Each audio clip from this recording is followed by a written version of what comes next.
Hey class, hope everyone is doing well and having a great week. Please excuse me, I'm working off of one monitor today, so I'm going to be reading my notes on this screen, so I'm not looking directly at the camera. But diving right into this week's articles and topics, starting with the first topic, hiring internally and externally. So in the article, your approach to hiring is all wrong. We can summarize that companies may have relied too heavily on external hiring in recent decades and may have overlooked internal candidates who may have been a better fit. And here I listed three reasons for this. First one being it's generally more cost effective to hire internally since internal moves are generally less expensive than external recruiting. It's also lower risk because their track record is visible and there's less uncertainty about whether they'll succeed in the role. And it's also better for retention and morale because promoting or transferring employees improves loyalty and motivation since people see opportunities to grow. In terms of applying this rationale to our HR audits, it would be important to understand the ratio of an organization's internal versus external hiring and how that has impacted turnover and retention over time. So that would be my line of questioning there. For the second topic, employee engagement, I chose to look at the article 7 affordable ways to boost morale. And I thought what I'd do here is focus on three of the mentioned methods to boost employee engagement and morale that I actually currently see within my own organization and kind of give examples there. So the first one I chose was promoting healthy living. So while I'm currently working fully remote in South Carolina, my company is based in Pittsburgh, PA, so I'm not, anywhere near the office, but my company does do a catered healthy lunch 3 times per week, and they do that in order to try and get employees to coming back into the office on a regular cadence. So I do work for a tech company, so it's very work from home oriented, but I love that they're doing this in the Pittsburgh office to try to get folks back into the office and providing them with some healthy lunch options. So I thought that was super cool that they're doing that.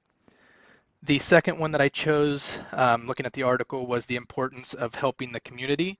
So my company also does this as well, where they offer 2 days per year fully paid PTO to volunteer within your local community. So they always post different opportunities all around the country and all around the globe for that matter, where employees have the opportunity to help out in their communities and get paid for that time. So I think that's a really cool way to help motivate employees and, getting in touch with their local communities.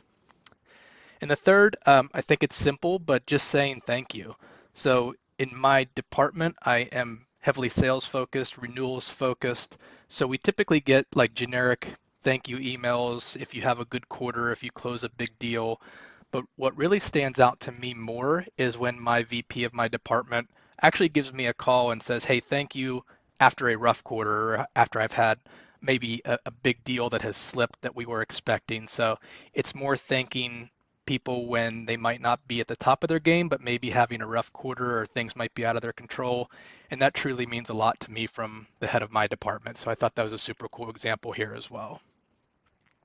And then in terms of applying this rationale to the HR audit, it would just be important to understand what the organization is doing to keep employees motivated and then make suggestions on what could be improved that doesn't involve spending a ton of money. And then for the third topic, performance appraisal process, the article I chose here was the performance evaluation will not die, but it should. I wanted to highlight two alternatives to traditional performance evaluations that Murphy calls out here. The first is creating separate administrative and developmental goals. So here we don't try to make one system do everything. And we also use one process for pay, promotion, and documentation, and then a different process for feedback and development, which I think is a super interesting way to approach that and kind of separates, those goals throughout the year. And then the second is the idea of focusing on continuous feedback.